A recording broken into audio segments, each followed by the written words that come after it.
already shit. So let me just quick see Do if it. it was something to do with the login. Bam, we're live. Oh, This show is such a shit show. can you hear Can me you hear now? me? Yeah. I can. All right. No, this is gonna work then. Cool. Okay, cool. Ah, I'm gonna share this. I'm gonna share the trailer to Pulling John real quick. We'll start the show like that. all right. Give some context to this sucker. Let's see if I know how to do this. This is the first time I've done this. Share screen, Chrome tab, bam. Yeah, here's a little tiny screen. Oh. I shouldn't touch anything. Don't touch anything.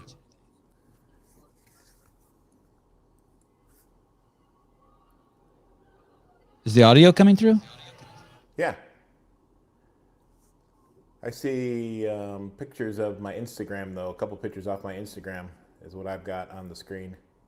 Oh, you don't see the trailer? No, huh? Oh shit. Oh, that's because you're on delay. Oh.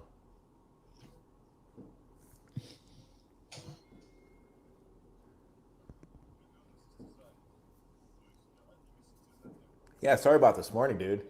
For some reason, I thought it was going to be like 7 o'clock tonight. I don't know why I would have thought that you would do something 7 in the morning. I didn't know you got up that early.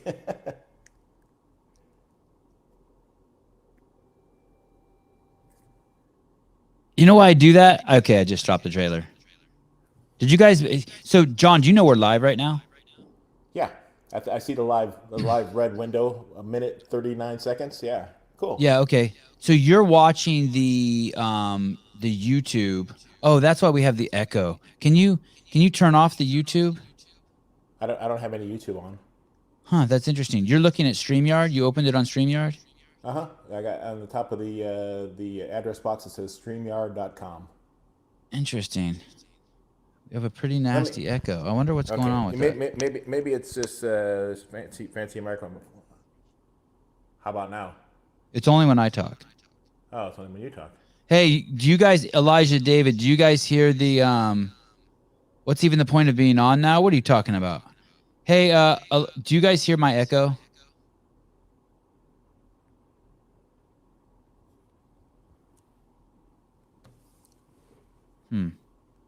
So we just switched. We were using some software called Riverside FM, and we just switched to StreamYard. Everything looks like it should be going great. Only when Sevan talks, it echoes. Okay. Well, shit. Let me see if I can do something about that.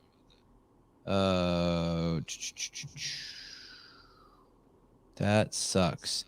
Never had this issue before. I wonder what's going on. Well, it's good to know that it's a learning process for everybody, even the pros. Yeah. Hardly the pros. Hardly. Oh, my echo cancellation is on. If I turn it off. Now my echo cancellation's off. Now it's on. God damn it. Well, we're just going to take a stab at this anyway. It's not bad, though. Okay, good. Thanks. It's pretty bad, Jake. And echo's bad. You guys will get tired of this shit. Everyone looks like he's wearing a wetsuit. Watch it. Watch it, Elijah. You got a lot of comments already come in the comment section. You'll be doing burpees soon. General. This is kind of a weird interview for me because I know so much about John. I feel like we have to catch up on stuff, but I don't want to ask him questions that are like that have tons of presuppositions because I know I need to get you guys up to speed who aren't in the arm wrestling world. Does that make sense? Make sense to you, John? It makes sense to me perfectly. Where are you? I'm at home in my kitchen, my small home in Los Andes, Mesa, Arizona. Been here for 7 years now. Oh, I haven't been to that house. No, yeah, no, I've been down here for almost 7 years now. I think 7 years in March. I don't think I've been to your new house either, though. So no, it's both of us. That's we drifted apart. Yeah, no, it's been probably 10 years or so. It's probably even more than that. When did you start the CrossFit thing? 15 years ago, 20 years ago? Yeah. Boy, time flies. When did we first meet? Do you know what year that was? 2004? Oh, I was going to even say earlier than that. When you started calling about doing the Pulling John thing, I thought it was the early 2000s because wasn't 2004 the Zloty Tour tournament? So it had to be a couple years before that. We had done a bunch of stuff Was there even YouTube back then? No. Hell, I can remember you talking about this new device that was coming out by Apple that was a computer on a phone, the iPhone. Holy shit. So I knew you before the iPhone existed. Why did you let's jump forward for a second. Why did you all of a sudden just start getting into YouTube? What inspired you? Well, a good friend that I met about 2 years ago, Ryan Bowen from Australia, came out to visit and talked about YouTube and how he wanted to make it a career and his involvement in it and how he thought it would work for me. And of course, me not knowing anything about it and being lazy, I was like, oh, yeah, it sounds all fine and dandy, great. But here we are 2 years later, and everybody seems to be doing it. I find myself watching YouTube more than I watch regular television anymore. So I decided, why not? I'll throw myself out there and just do, say or do whatever and see where it goes. And yeah, 2 weeks later, 3 weeks later, here we are. So I'm starting to get a little bit more comfortable with it, but yeah, it's interesting. It's definitely interesting. My wife just I had no idea that there was that many interested people out there in the world for YouTube type vlogging. I guess that's what they call it, vlogging, right? Yeah. Well, I don't know what you call what you're doing. My wife just texted me and said you're hard to hear. It's weird. All of a sudden, your volume just went down. I don't know why that happened. Oh, I don't know either. You are using that earpiece, Mike. Yeah. Okay. Can you keep? I don't mess with things too much, but yeah, my volume's all the way up. It looks like this other device noise Now I cancellation can hear. off. Now- Noise cancellation off. Better. Yeah. Better. Hello, check. Oh, now that's great. Now you sound like a sexy DJ. Who's Ryan Bone? Why does he want to make a living doing YouTube? Doesn't that seems like Yeah, just a young kid. I don't know what his. I think he was in the service for the Australian service, and he decided he wanted to be the best arm wrestler in the world, and I don't know, had some media experience, and I don't know to what extent his YouTube experience was, but he started with doing the Instagram and the Facebook, and then evolving into knowing this and knowing that, and it eventually led him to deciding that YouTube was the best platform to expand his career in arm wrestling, and I think he's doing quite well. And it's I did a bunch of talk shows with him to kind of help him get going a couple years ago, and then we did something just recently, and some other guy came over that has a wife that's involved with YouTube quite extensively, and he was saying, "Oh yeah, I need to do it," and that's who really eventually pushed me into saying, "Okay, screw it, I'm just going to go do it and see what happens." But yeah. What just totally blew me away is what you and Devin did last week. Was that last week that you guys pulled that stunt? What are you talking about, stunt? Just the Zoom video? It was just no and by stunt I don't even mean it was conscious. You arm wrestle this guy. I want to say in Texas. It's a 17-minute video. It's like 5 matches. Oh, right. It's a war. Dimitri, yeah. Yeah. Well, my 2 comeback matches, I just decided to start arm wrestling again in maybe June, and a heavyweight that's been doing really well in the sport called me out early in January to do a super match, which I hadn't been arm wrestling at all. I had been basically retired after I'd pulled Devin in 2015. And then he contacted me again in April. He was coming out to Arizona for another super match. There was a state tournament, and I said, no, thank you. And then come June, I decided to start arm wrestling again because I had made a deal with Igor Mazarenko, who you know very well through PAL, to do the top 8. Before COVID had all started, he asked me if I would be part of top 8. And I told him yes, and then of course COVID hit and everything kind of went to hell. And but kind of last minute, he wanted me to pull the first round against this guy named David Dadakon in Moscow. So I started getting ready, and I started pulling, and Travis Bagent, decided to do a tournament in West Virginia, and I knew I was going out there, and I wasn't planning on pulling. I was just going to be kind of a guest, and I knew Chance Shaw was from Florida, so I said, hey, I'm going to be out east, and if you want to pull, let's do some stuff, not super official, just to see where I'm at, see where you're at. I know he's been wanting to test himself with some of the bigger, stronger guys, and it ended up turning into a super match, and here we are. 2 months later, I got a super match with this Texas kid, Dmitry Kachan, from originally from Russia, and I'm pulling Paul in about a week and a half, 2 weeks, and back in West Virginia again. So Holy shit. it's happening quick. So many questions. So guys, basically what happened is I was trying to make a documentary on Armenian genocide. The first three letters of Armenian are ARM. I ended up coming across arm wrestling so many damn times that I ended up making an arm wrestling documentary. The name of it is Pulling John. John Brzenk, the guy you're looking at right here, is the main character, and there's a cast of co-stars that are amazing. It's a really good film. I shouldn't say actually. It's a really good film. It's fun. You'll enjoy it. And it kind of catapulted my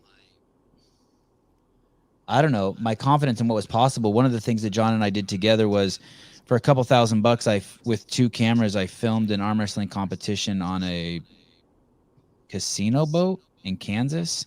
Okay. And it was the United States Championships. And to tell you how good John is he didn't even go to it because it was, my words, not John's, below his right. They weren't giving out enough cash. You could pretty much there wasn't very much compensation involved in it. It was an amateur tournament. So I go to this tournament and I film it with my girlfriend at the time, and we only have 2 cameras. We come back to my bedroom at my mom's house where me and my girlfriend are living, and we amongst other things we do in that bedroom, we assemble 3 half-hour arm wrestling shows. And I bring John over and Travis over to the house, and John and I end up commentating the arm wrestling events like we were there. And then ESPN2, I think, re-aired those 3 shows about 300 times. It was crazy. Yeah. It was super well done for what you had available, just your Apple computer in your bedroom. we pieced that together with some photographs that you found off I don't know where. And it turned out really good. It was really down to earth and just country through and through. And yeah, it really was amazing for what it was. Crazy. Yeah. And we made it for a couple $1,000, and John was nice enough to come out, and Travis nice enough to come out and do the commentary for it. So basically, then the movie comes out, and slowly over time, John and I just drift, just the way 2 people would drift. He lived in Utah. I lived in California. He lives in Arizona now. I'm still in California. And then, we would text each other, I don't know, once a year, once every 3 months. Hey, what's up? He'd make some jokes about the way I'm raising my kids. I'd find out his daughters are grown up and married. Just, small talk. Right. And then I see this video on YouTube where John has given his iPhone to someone to film this match, and it's a live match, and he streams it live to his YouTube channel. It's 17 minutes long. I would always scrub, even as a fan of arm wrestling, I'd always scrub through arm wrestling matches. I watch all 17 minutes. I don't stop. Yeah. It has 70,000 views. And then YouTube says, hey, do you want to watch Devin Lorette's assessment of that video? Like, YouTube suggests that to me in the algorithm. I'm like, what the fuck is this shit? And I look, and Devin's filming a TV set with his phone. Right. Which is John's live stream, and that thing has 50,000 views. I'm like, these guys are brilliant. Yeah, that blew up. Yeah, no, Devin's doing quite well with the YouTube stuff. Anything he does is entertaining. It's hilarious. So, I just reached out to the producer of the show, and I was just like, hey, can you try to schedule with my buddy John? And we had a little mishap this morning, and bam, here you are. Right. Yeah. Why? And I can't just tell you how good John is at arm wrestling. It's beyond just that he's good at arm wrestling. It's his contribution to the sport. You can't overstate it. There's nothing you just have to start Googling around and looking at message boards. It's over the top. It's been my life. I've been doing it ever since I was 13, 14 years old, and I just turned 57. So yeah, you can do the math. It's been my whole life, and it's definitely evolved and changed, and it's good to be an arm wrestler right now. There's so many fun things happening now with the YouTube, and it's the availability of it is instantaneous, and you could sit down and watch arm wrestling all night long if you want to on YouTube. So it's pretty crazy. It's fun. God, I can't believe you're saying this. So you guys know how shocked I am. when I met John in 2001, 2, 3, or 4, whenever it was, he was the greatest living arm wrestler of the time, of all time. He was on the very top of the mountain, and yet if you talk to John, and you correct me if I'm wrong, John, he was over it. He's having a Yeah. little bit of elbow Oh, pain. oh yeah, yeah, yeah. It seemed like a dead end. He'd accomplished Yeah. everything. The traveling every weekend to make a few $100 or a few $1,000 here and there.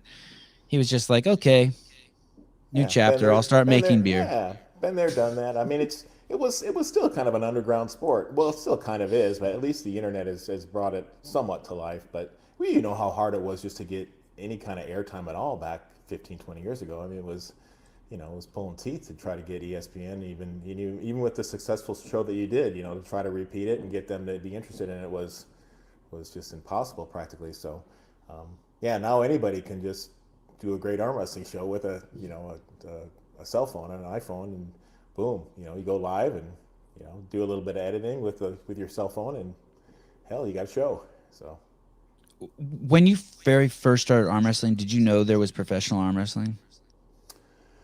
yeah, I mean, yeah, my dad introduced it to me at an early age. So, I mean, it wasn't really professional. I mean, you could win a little bit of money, but nobody would survive very well on the money made from arm wrestling. So that's kind of a false name of being a professional. When you think professional, you think of the mainstream sports, where that's their whole livelihood and they make their living doing it. Professional arm wrestling just meant that you were good at it, and you could occasionally go out on the weekend and make $1,000 here, $1,000 there, but it's nothing to sustain a regular family. What's equivalent to it today? Like those mechanical bulls. Let's say you were good at riding mechanical bulls, and you just went from bar to bar, living in your car, like trying to stay on. I mean, I don't even know if that is something. I'm completely making that up. I don't know. I mean, well, you think about weightlifters. The weightlifters make very much money. It seems like they're kind of moving across to the arm wrestling world. So I think arm wrestling is actually doing a little better in that respect than even some of the other sports that have been around forever. So yeah, no, I don't know. I don't know what the dart players make, or the bull riders and things like that. But yeah, I mean, it's funny. The arm wrestling, it still goes in cycles. We get promoters that have some big dreams and big high hopes and get some big sponsors on board, and there'll be an occasional big tournament here or there, and then it kind of fizzles because there's not a huge amount of support. And I don't know. I guess big sponsors maybe just still don't want to associate themselves with the stereotypic bar arm wrestler, but hopefully the internet will change that. It seems like some bigger promotions are in the works right now, so we'll just have to see. I mean, time will tell. Do you remember your very, very first time arm wrestling, or was it just always there? I kind of somewhat remember some of the small tournaments that my dad would take me to. I wasn't old enough to drink yet, but all the arm wrestling tournaments were in bars, small bars in the Chicago area. But yeah, no, I can remember going and going against maybe 4 or 5 different men, small time stuff, 40, 50 people in the bar that were part of this tournament. That's how I started. But yeah. You mean 20 people that were part of the tournament and 20 people who were just regular barflies? Right. Yeah, so nothing super big, but it was still fun to do. We got a chance to challenge ourselves against the guys from across the county and the cities that were close by. But yeah. Someone in the comments wrote 777 says, to put John into context for CrossFitters listening, imagine if there was a CrossFitter that Froning and Fraser would be just happy to remain competitive against. I think that's a pretty fair assessment. Those two guys have been, I don't know if you know who they are, John. They've been super dominant in the CrossFit world. Rich won the CrossFit Games 4 times, which is nuts. Okay. And Matt won it 5 times, which is, and now there's a woman on the scene, and it's a horrible way to make a living being a professional CrossFitter. It's horrible. And there's a woman who's about to do it. She's done it 5 times, and she's about to do it 6 times, and it's Yeah, I haven't been keeping up with the CrossFit. I mean, how long has that been going on now for you? I'm out. I got fired, right? I told you that. Well, if you did, I didn't keep track of it. Oh, yeah. My boss got canceled. Okay, so your boss got canceled, but But the games are still going on. Somebody else is taking over the games, and He made more money than God. He sold the company to some venture capitalists who don't know what the fuck they bought, and they're going to try to make a run at it. But so it's not the same as it was. It's, no. right. Before it was health and fitness and longevity were the premium. Now it's making money and making sure you have the right quotient of black, white, Jewish, midget, dwarf, hetero, homo combination of characters to present. Is it a world competition? I mean, I don't know. It is still a world competition. Okay. It is still a world competition. But CrossFit Inc. I mean, I think you know this about CrossFit, but we look at each other as humans, but the truth is that 90% of us is inside of our skin, right? And CrossFit was the same. The games were just this thin layer around the outside, but once you scratch the surface, it's really 15,000 mom and pop gyms around the world trying to save people from dying of type 2 diabetes, right? And hanging with like-minded people. So when you were a kid, how did your dad know about these tournaments? There was no internet. Like, did he magazines? Like, how did people find out about tournaments? Yeah, I think the story goes he went to somebody. Well, my dad owned a bowling alley in McHenry, Illinois, so he would get an influx of people that were, barroom people, and somebody mentioned about a tournament that was being held in Chicago area. I think it was at some carnival. And that's all it took. Going to one tournament, you get on the list, you get on the flyer list, and then boom. I mean, you get notified when there's anything else going on. And even back then, you start talking to people that are arm wrestlers. They keep in touch and kind of keep their ear to the ground and just let other arm wrestlers know that, hey, this is coming up. We're doing this. We're doing that. So, that's how we got sucked in and then evolved from there. Is anyone else around from when you were 13? Is there even one person? No, they're all dead. They are, right? Are they gone? They're all dead of old age. Yeah, no, they're all gone. No, I still talk to some. I mean, Ron Bath. I did a little Zoom cast with him just a couple days ago, and he's still alive and well and kicking and competing more than I have. So, but he wasn't around when you were 13. Oh, I met Ron in my teens. I don't know. I think he's You a couple did? years old. He's a couple years older than me. No, not at 13. No, it was probably more like 17, 18 when I first met Ron. Oh shit, I didn't know that. Yeah, no. See, I think he's 2 years older than me. But yeah, no. Yeah, mostly guys. Well, at Travis's tournament, I saw a lot of the old guard that I knew that were maybe 10 years older than me when I first started, and they seemed, young, but now seeing them, of course, they're in their mid 60s, late 60s, and it's like, ooh, okay, yeah, I forgot. We're all getting older. Did you see that match recently? I think it's recently between Michael Todd and Ron Bath. It looks like they're training. I haven't seen that video. Ron mentioned it that Michael had come through his town and was able to kind of somewhat get an angle on him and push with the shoulder roll, but I haven't got a chance to see the match. Mike's doing the RV tour. Have you kind of been watching that a little bit? That's kind of cool. I mean, it's exciting. The RV's dope. Oh, you like that stuff. You used to do that. I forgot about that. That was your thing, right? Going across country with the Pulling John banner on the side of the RV. And people thought it was a porn. The porn shooters. Yeah. Pulling John. When I watch a match like that, as much as I love Michael Todd, and as much as I like arm wrestling, I see Ron in the dominant winning position for 2.5 minutes and then lose the match. Can't get through it. Yeah. That's the latest thing. But some people hate it. Some people love it. The people that love the drama, love the long-lasting matches, love Michael Todd's matches because every one of them is fighting from the losing position and scratching and crawling and gut check and just all heart type of a match. I mean, Mike's Mike. He's always had that kind of a disadvantage of not being really genetically gifted for the sport, but after just a ton of hard work and persistence, and he's developed himself into this really difficult to beat person. And he's got his one spot that he'll hang out until you just drain yourself. And I promise you guys I won't fall into the weeds too much. I'm gonna pull out. We're gonna talk about what John does for a living. Is Michael Todd the George Izakowicz of the modern era.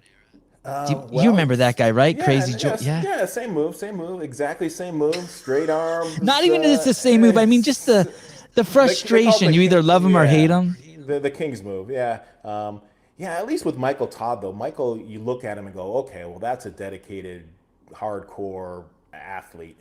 Crazy George was an old guy with a pot belly gut. And it's like, oh man, that's just bad for the sport. I mean, to have some guy like that just be so dominant and have that, that sticking position, it didn't really give the sport much credibility, right? I mean, it was like, anybody but. I want to ask you so many questions about so many people, but it's going to just fuck up the whole show. I want to ask you about, do you ever see Vern Martell? What happened to Crazy George? But do you see Barboza? But before I do that, are you still working at Delta? I am. And how long have you worked there? Oh, 36 years. They're coming up on 37 in March. My whole life. That's amazing, isn't it? Life.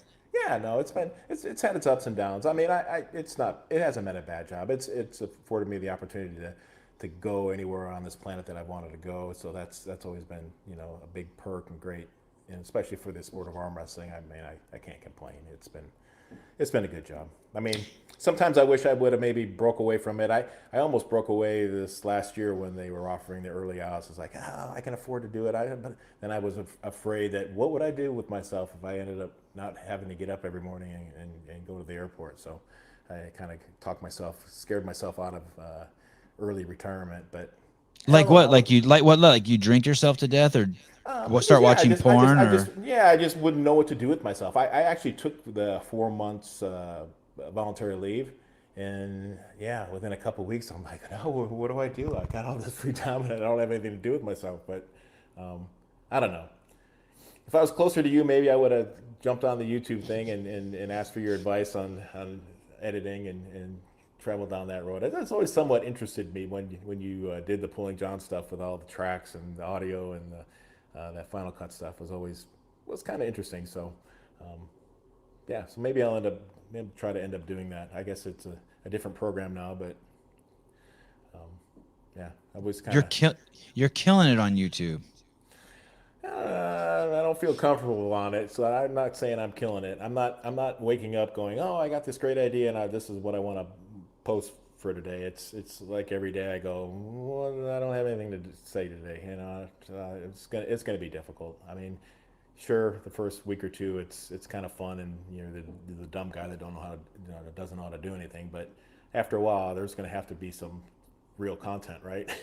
Don't you feel good after every time you make something and you publish it? Aren't you pretty stoked? I'm not skilled enough where I feel proud of what I'm doing. I know what needs to be done, and I don't have the time to really learn and figure it out.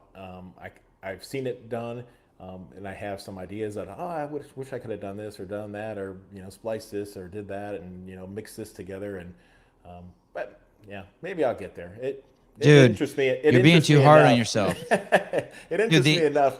Yeah. The engagement on your videos is nuts. Meaning, do you know what I mean by engagement? Like the comments, the likes, the fact that Devin's making videos of your video. It's nuts. Okay. Yeah. Yeah. I hope it lasts. But I don't think anyone healthy likes it. Like, I'm not like chomping at the bit 5 minutes before the podcast starts going, oh my God, I can't wait to do another podcast. I'm like, fuck, I'd rather be inside just fucking eating popcorn. But you got all this stuff going on in your brain. My brain is, it thinks about hitting the chair and drinking a beer. I don't have all these things like, I need to get this out. I need to tell the people this. Is there anyone who's been at Delta for 37 years? Oh, yeah. I'm pretty high. I think I might even be on the first page of the... Uh-oh, your audio. Something happened to your audio again. Uh-oh. First page, check 1, 2. Hello, check. Better. Okay. I was going to say that I think I might be on the first page of the seniority list for the 5,000 mechanics that Delta has. I'm that far up the the seniority list, which is, But there's a few people still that are hanging around that are older than me. There's dudes that So you've been there 37 years. You're 57, so that's you started when you were 20. There's dudes there that were there when you were 20. Like, you'd be like, hey, Paul. Yeah. Well, How's your I actually, prostate? right. I actually work with a guy that's got maybe like 2 or 3 months on me, and I think he's a couple months younger than me. He's my lead on day shift. So, yeah, no, they exist. I'm not quite the oldest of the old. He's your lead. He's a little younger than you because he's been there longer. Holy Just shit. a month or two, yeah. What's going on at Southwest? Ooh, I don't know the full story, but I think it's just a I little could get you bit of. fired right here. Let's talk. This is what I've heard. I don't know. I heard it was weather, but I doubt if it really was weather. I think it's. It's I think weather it's. or not. People are coming back Yeah, to work. yeah, Not that kind yeah, of yeah, weather. yeah. I guess the real story probably is pilots that are upset that they have to get the vaccine. So that's the whole COVID thing coming around on the airlines. I think that's why Delta kind of decided not to mandate it. They were afraid that they would suffer the same conditions and have to cancel flights and not have enough crew members. But that's kind of what I think. I don't know if that for sure. Did you have to take a survey when you were there? Like, hey, like I know a lot of businesses gave all their employees surveys that said, hey, would you rather everyone get vaccinated? Would you rather we just keep doing testing? Did you have to do that? No, No. no. And Delta didn't actually ever mandate it until, of course, the new mandate, because we have government contracts. They were allowing it to be an option, but they made it difficult for everybody. Everybody that hadn't been vaccinated had to wear a mask 24/7, whether you were on the airplane or off the airplane.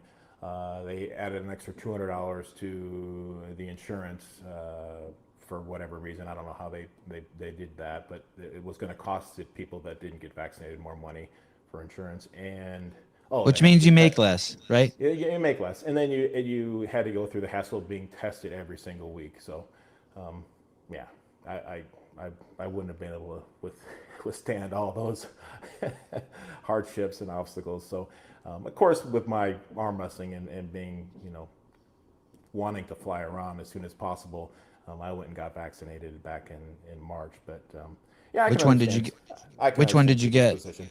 I got the one and done. I got the Johnson and Johnson. I don't know if there's any. Do you have anything happen? Do you have a stroke? Do you get retarded? Do you have a heart attack? I Anything? didn't. Nothing super bad. Just headache and body aches. It took me a couple 3 days. Of course, I always have body aches because I'm old. But it was enough that it was a little bit noticeable. I was like, okay, I'm a little off. Something's not right. Something tweaked me a little bit here, but nothing long lasting. I think I'm over it now. I hope. You have two daughters, Yes, correct. and they're married. Married, great husbands, and 4 grandchildren now. I just had a new baby girl with my youngest, so I have 1 grandson and 3 granddaughters. Are you stoked? Oh yeah, no, I love them. They're way better than our kids. Enjoy Is them it? way much more than I ever did our own kids, and that's a sad and a shame. But I don't know. At the time I was so busy with arm wrestling and doing other things that I just never really had a chance to really enjoy my own kids. But the grandkids have been just fantastic. They're a hoot. Is your dad still around? He's around, yeah. He's up in. He's retired. He lives in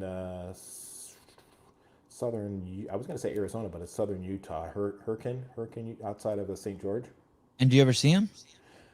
I don't talk to him very much. Last time I saw him was about a year ago. Yeah, What's he doing up there? Is your brother up there? just hanging out. No, my brother lives about 45. Well, he used to live about an hour away from me. I guess he sold his house just recently, so I don't know exactly where he's at right now. But yeah, no, he's in the valley somewhere. And you're still married? Yeah, I'm still married. Holy shit, life's good. Yeah. Why don't people leave you alone? Why are you still arm wrestling? It's crazy. First of all, I don't believe you when you say you retired in 2015.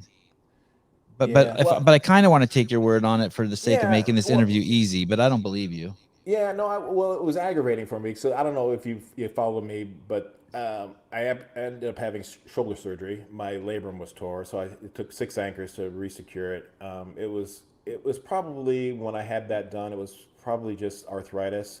The labrum was torn. I can remember the day that I tore it. It was when I was in my early 20s. So I lived with it for 20 plus Is years. that the softball thing?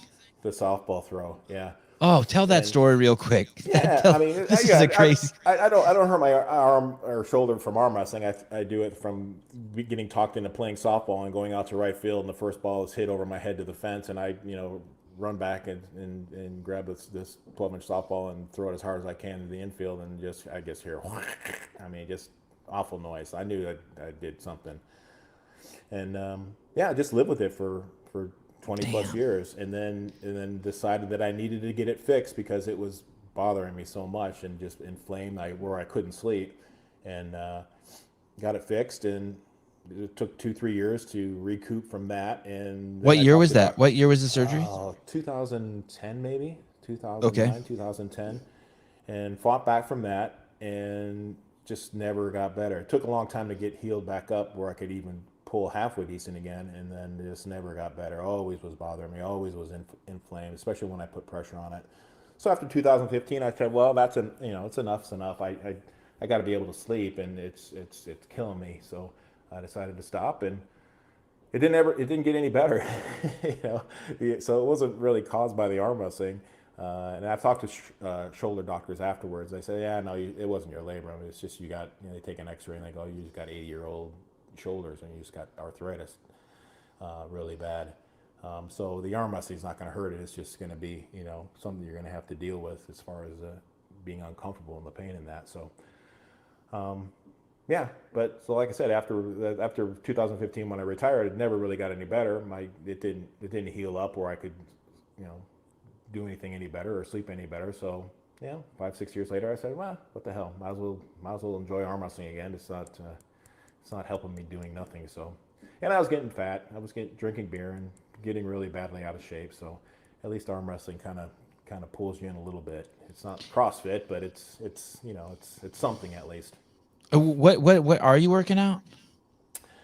Well, not official workout, not something that you would consider a workout. You would laugh, but just arm wrestling. I mean, you know how I am. I just put. When's the last time you jump rope? Ooh, never. I've been doing push-ups. I've been doing sit-ups. What other lifts? What about one of those assault bikes? You got one of those? I've got a stationary bike that I bought 3-4 years ago, and Renee rides it every day, but I don't ride it. I bought a electric bike. I got a Suron bike that I'll terrorize the twist the throttle. It's hard. You still gotta hang on to the damn thing. And I want to hear you say.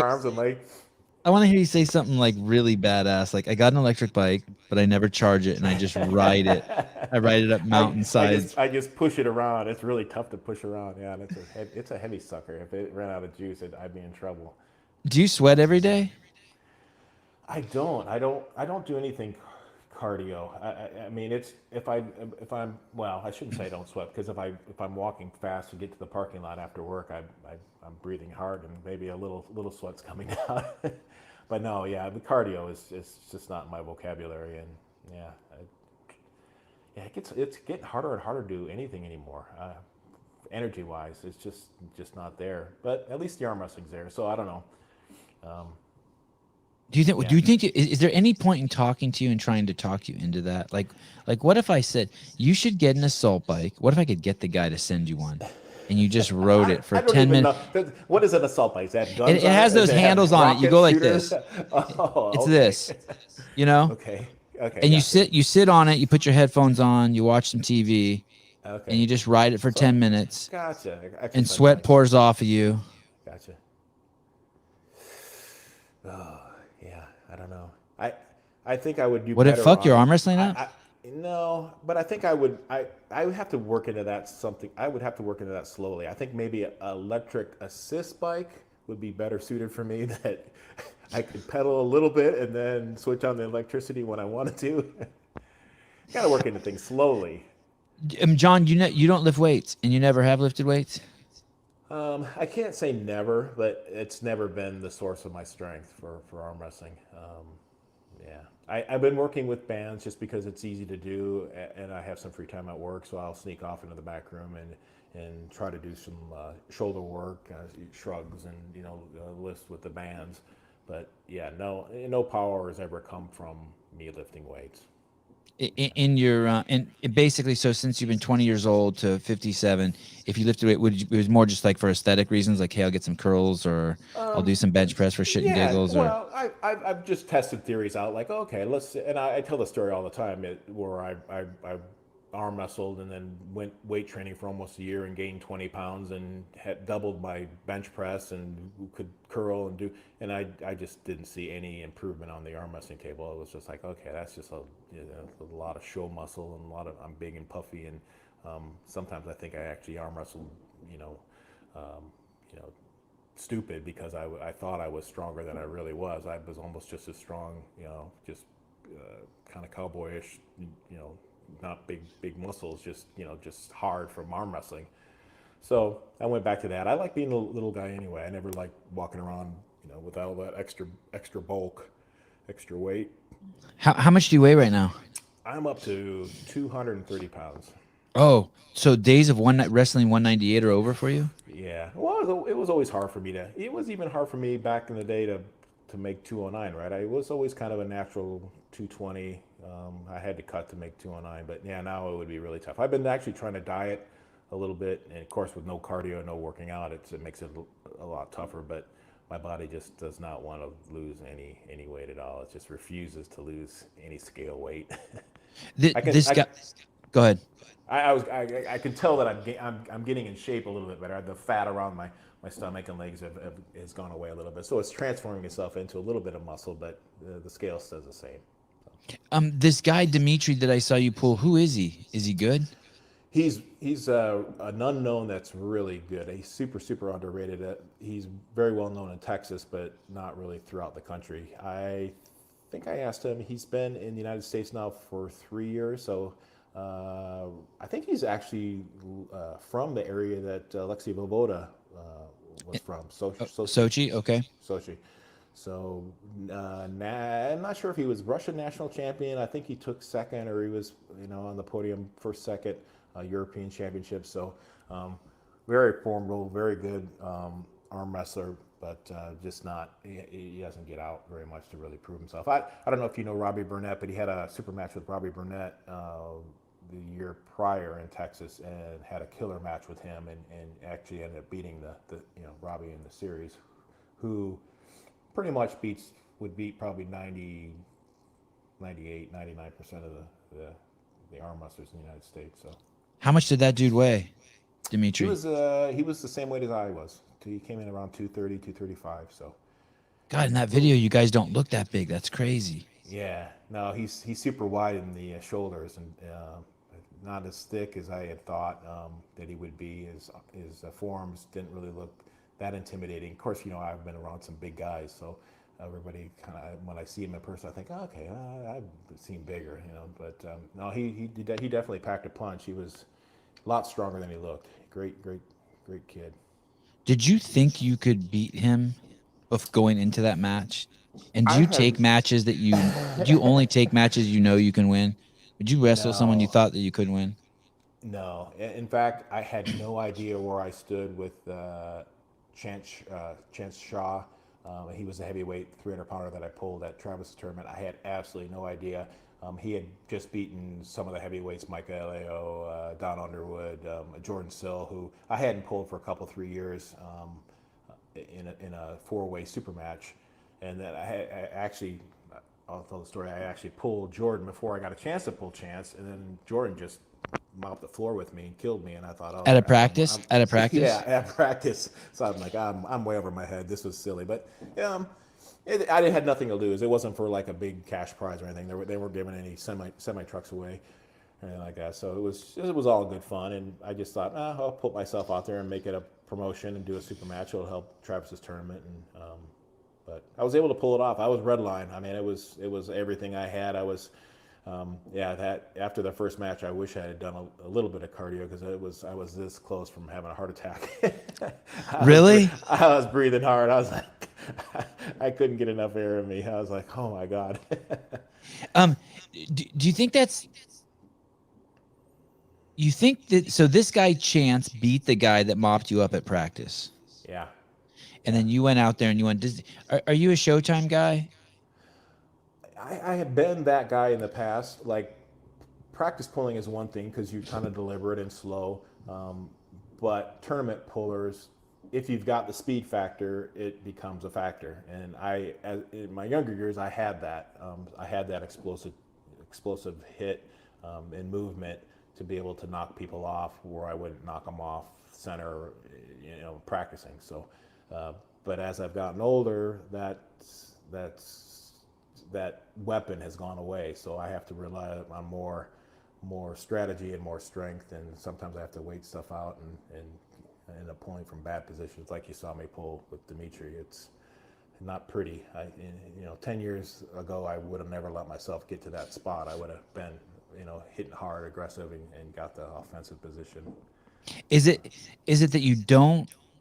Is it that it went away, or that everyone's just faster than you now, or is it went away because your body's like, hey, if you do that, you're going to get hurt? It's probably a little. Well, I don't think anybody's gotten any faster. I think I was. Sorry, by getting faster, I mean that you got slower. I got slower. Yeah, Or is it just gone? I think age. I think just age messes with the nervous system. The twitch just isn't the same. I mean, if I lined up to try to run the 100-yard, 100-meter dash, I wouldn't be running it in the mid 11s anymore like I was in high school. I'd be, somewhere in the 13, 14 second range. And I don't know, even in the greatest shape and being strong again, I don't know if the twitch would be there to be able to ever do what I was able to do as a kid. I don't, even boxers, I don't think, they don't. They hit their prime in their late 20s, right, 30s. It's not something they can do like arm wrestlers into their 40s and 50s, and so yeah. But speed is a big factor. I mean, power is not only strength but speed. I mean, that, of course, with the CrossFit, it's a big part of the equation. And so what are you doing to mitigate that? Making sure you get a better grip, get move position, cheat. Yeah, I just have to have the thing that I never had as I got never had to use when I was younger. I mean, I have to have endurance, and even in my best shape. Yeah, didn't we already go over that? Yeah, we did. Yeah, but I've evolved into. I mean, I don't have the cardio, but I have had to just fight from and gut it out and have endurance, and that was never my thing. I never had to really even think about that because I was so hard hitting and explosive. If the match lasted more than a second, I was like Travis. I'd give up. I was like, oh, okay, that didn't. If my silver bullet didn't work, then I'm going to lay down. But now I've evolved into a guy that's trying to absorb the hard hits and try to work from there and work the angles and change gears and change the muscle groups here and there and try to be sneaky, so to speak. Is it easier losing at 57 than 35 or 25, or is the ego and the pride all still intact? Lost your audio. I've come to terms with the fact that I'm going to end up losing a lot as I even get older at 58 and 59 and 60 and I think most people have already written me off and expected me to lose and are surprised that I've been able to even make the kind of comeback that I've made. Are you surprised? I don't feel any pressure. Yeah, I'm kind of surprised. Yeah, but I know there'll be a point where I'll debate whether or not I want to continue again, just because they'll reach a point where I think I've reached my peak, the plateau to as far as I'm going to go, and now what do I do? All I'm going to do is keep hurting and getting worse. So, but it's been fun to just try to retest the new group and see where I could get in this last 4 or 5 months, and we'll see where it goes. Maybe I'll test some of the big names and then we'll reassess and figure it out. But yeah, obviously I can't go forever. I mean, yeah, 57 is it's been a little tricky, but. So I'm 49 and you're 57. When I should not tell this story. When I met you, I thought you were old as shit, and I thought, I wonder how old this guy's gonna have to get before he gets weak enough so I could beat him. And when I met you, I mean, I still only weigh I probably weigh 155 pounds. And probably when I met you, I weighed 147 pounds. But you could still do a lot more muscle ups than I can. And I cannot fucking believe. Now I look at you and I'm like, oh, we're almost peers. In 5 years, I'm going to be older than you. I'm somehow going to pass you up. I can't believe how young you're staying. And now I'm going to have to wait till you're dead. I hope you Right. die before me. I'm going to open your coffin. I'm not lying. Take And I'm going to that. I told fucking you to just do be like, cardio. I'm going to take a picture of myself beating your corpse. All right. Just I'm going to get your wrist broken back. Yeah, Who no, the tendons in that they don't go away. I mean, it's funny, old guys that it is a strength sport, but there's more to it. Obviously, more to it than just muscle strength. It's some long lasting stuff that's going on there. I don't know, ligaments, tendons, or what it is, but strong joints. I don't know. But, is it someone in the comments just said Spencer Gann. I don't know who that is, but Sevan is really behaving himself with Brzenk on the show. That's true. I am. I can get pretty crazy. I am. I am behaving myself. Is it this thing? I used to always see you rub this. But you guys, I used to hang out with John a lot, and by a lot there was like, I don't know, 4 or 5 years where I feel like I saw him at least once a month. So like, we know each other too. Do you still do that a lot? Rub that thing?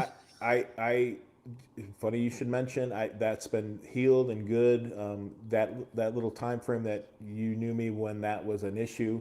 It's that golfer's elbow. That's actually the elbow that I broke off the end of my arm when I was 13 years old, arm wrestling a buddy of my dad's. So it's an old injury that most arm wrestlers have. Is that stressed tendon that connects that inner. I don't know the medical term, but it's the golfer's elbow. But no, it's pulling with a broken wrist like I did with Dimitri in Texas this last weekend really put a big strain on that, and I got a little stinger back there again. But explain to people what that means to pull with a broken wrist. And most of the time, I don't know where the camera is. Most of the time, you want to have your wrist like bowed or cupped like this. But if you've had your wrist compromised where it's opened up like this, you're really stretching the forearm muscles a lot more. And then to pull sideways when your hand's open like that is even that much more of a strain on those inner elbow tendons. Does the second that guy Dimitri feels your wrist go like this, does he think he's gonna win? Like anytime you feel that happen, are you like, oh, this bitch is going down? That's what most people think. Exactly what's going through their brains. That's normally what goes through my brain. Is this bitch is going down? Yeah, no, it's a huge advantage. I mean, if you can achieve that, most people will concede and understand and realize that there are fighters out there. I mean, you got the Michael Todds, and there's some fighters out there that I always like to compare it. There's arm wrestlers just like there are runners. There are arm wrestlers that are 100-yard dash runners, 50-yard dash runners, super speed, super explosive, and then there's guys that are the quarter milers or the milers, and if they can get the race into that area, even if they're in horrible position, they've got chances to win. So there are guys that will fight from just absolute horrible positions if the sprinter can't finish them, quickly. So, but yeah, most of the time, if you get that kind of leverage position on your opponent, you're golden. You're going to be good. Okay, Spencer, get ready. You ready? This is for you. So arm wrestling with your wrist back is like having sex with a limp dick. You like that, Spencer? That's for you. It's a losing position, but if you keep working, it's so much more could happen. Satisfying to win though with it back versus the limp dick scenario. right. After you win the first match, I'm trying to think what exercises there are, like bar dips. Like you crush like 30 bar dips and you're like, I'm the shit. And like 31's hard and you're like, uh-oh, it's over. You know what I mean? There's movements like that. Muscle ups are like that. Oh, I got these first 6. It's like nothing. Then, uh-oh, I'm done. The lactic acid builds in there and you're over. Yeah. Yeah. How? And for arm wrestlers, it's normally the forearm. And that's why most great arm wrestlers have this massive, not only massive strong hand and wrist, but massive vascular cardio, forearms, because once that goes numb, then none of the upper arm stuff matters. I mean, you're going down. The hand and wrist go, and not even hand and wrist, but the forearm goes numb. You're gone. So it's lactic acid is a factor. It's the good arm wrestlers learn how to change the pressures and relax and not put hard pressure, be offensive, and then go defense, and then turn it and pronate a little bit, or and just change things up a little bit enough where that lactic acid doesn't go to the point where you do, like you say, well, like, oh shit, that's it, I'm over, done, can't do one more. So like that guy Spencer, it's a best of 5, right? Spencer. Sorry, Dimitri. Sorry. Oh, Dimitri. Dimitri. It was a best of 5. So I just had to win the first 3. So when you win the first one, isn't if you lose the first one, you're just like, shit. Yeah. Well, sometimes it works out okay. Like my brain, I haven't been as calculating as I used to be. So I go into the first match with the confidence. The Dimitri one, I'll tell you the story. So I went in thinking my hand and wrist was the shit, and I was going to be able to control the match. I knew he was a top roller. He was going to pull back, but I wanted to just test and see that I could just. Will you explain to people really quick what a top roller is? Sorry. Well, there's different types of top rollers. There's low wrist top roller that you can kind of pronate into your opponent's hand, and basically what you're doing is compromising their hand and wrist, putting their hand in an upward to the sky position, opening their arm up to make it easier for you to take them sideways. So that's the top roll, and there's different ways to achieve that. You knew basically his goal was he wasn't going to attack your arm, he was going to break your wrist back first. Going backwards, right? High knuckle, top roll, yeah. Okay. So, and I wanted to have enough cupping pressure, enough hand strength to basically reel that in, to crush that back pressure with just hand strength. And by doing so, and by having the confidence to be able to do that, I didn't rise with him and have the same back pressure to go into a little finger war and slip and go into straps and try to do the same thing.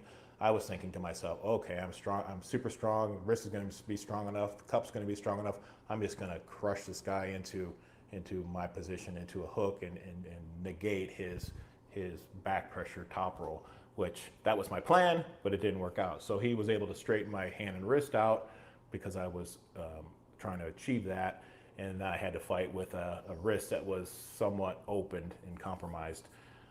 But he didn't have the arm strength to finish me off, which most good arm wrestlers, well, he's a good arm wrestler, but someone a little stronger would have finished me in that compromised position.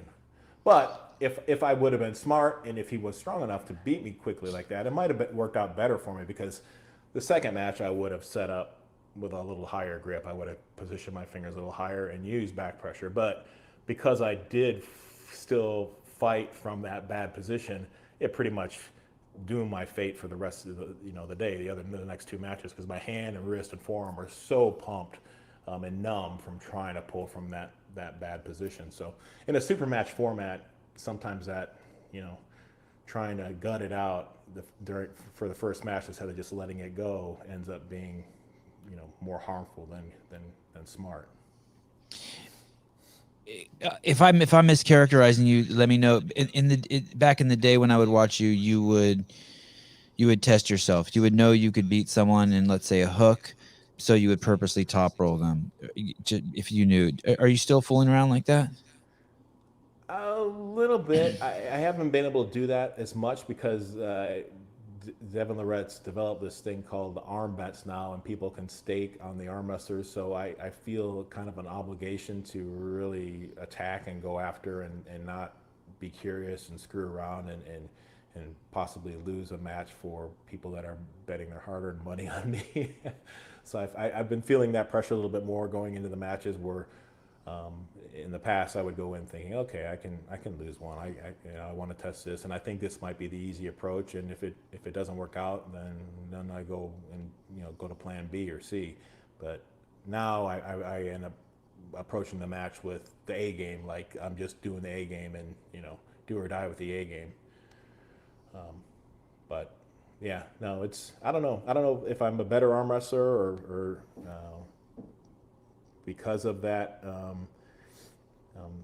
That cushion isn't there anymore, that I'm just not my calm, collected, relaxed self that's a little bit more open-minded. I find myself, especially with the Chance Shaw match, I find myself almost like in a panic zone that after the first match I walked away, went like, what the hell? I almost blacked out. I mean, I just don't know what even happened. I was in like in a rage of and that's not normally like me. I'm normally like super like, breathe, talk to the guy, calm, and just always very controlling. And so that hasn't been the case recently. Maybe you're liking it more because it's challenging for you again. Yeah, I think so. Yeah. But as long as and you've taken the pressure off yourself, maybe. Yeah. But I still don't like to lose, so I still put the pressure on myself to, to do the best I can do. So I don't know. Especially because I'm thinking that I need, I want to climb that hill. I don't want to get beat by somebody and then not be offered any future bigger matches. I got to keep the streak going. So. I just put in your Instagram account at the bottom. My producer told me to do that at the beginning of the show, and I screwed it up for you. See that? Oh no! Yeah. I was actually thinking about going live like a half hour, 15 minutes before we went and saying something like, "Okay, I'm planning on going live," but I had no idea what this was or how to even link it or do any of that stuff yet. I'm still. So bad at that. Someone told me, they're like, "Hey, tell Devin Lorette you're going to go live with John Brzenk. He's got 400,000 subscribers. It'll be your biggest show ever." Right. Young, you're not going to like the answer to this question. I keep thinking about answering it, but you guys are not going to like the answer. You ready? John, how do you warm up? Yeah. Well, I don't. Any extra blood flow. You guys, why am I asking these questions? It's harmful to your endurance. I mean, you only have a limited amount of endurance, and if you add a little extra blood flow in any of those areas, that lactic acid, in my view, comes on quicker. So no foreplay for John. Just straight to it. Just straight to it. I mean, try to. And have a bag of ice maybe, try to cool it down even. Don't try to heat it up. Don't warm it up. You cool it down. Always try to cool it down. I don't get it. He's 57 and he doesn't warm up. I knew he was going to answer it like that. Yeah, but in arm wrestling, we're not moving weight, so it's like a static hold. I guess you guys got to do stuff like that, in CrossFit, right? They got to be doing like crazy, just isometric holds, right? That like hanging holds forever, or do they do anything like that? They're always moving something. God. I think it's different. Did it do like the cross or anything like that? What's the crossing where they hold out? The iron cross in gymnastics, man. Do they do stuff like that? I'll be at jiu-jitsu with my kid. My kid will be like, "Hey, I have to go to the bathroom," so I'll just stand up and just go running across the studio to meet him at the bathroom because I want to get it done quick so he doesn't miss any class. And Daddy, that hurts me because I'm not warm and I just get up and go into a fast jog. Yeah, no, it hurts me to get up off the floor from my knees. Yeah, too. But oh, your audio's fucked up again, John. Oh shoot, that's just damn. I'm actually using the mic and headset you sent me a 3 years ago. This little thing, I sent to you. Yeah, remember you were so kind to send me the thing that you said you never used? This Shanghai or Sennheiser. Oh, Sennheiser. Yeah.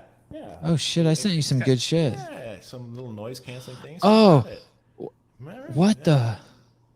Send that back to me. I don't got a job anymore. You need it back? No. I think this is the first time I've actually used it.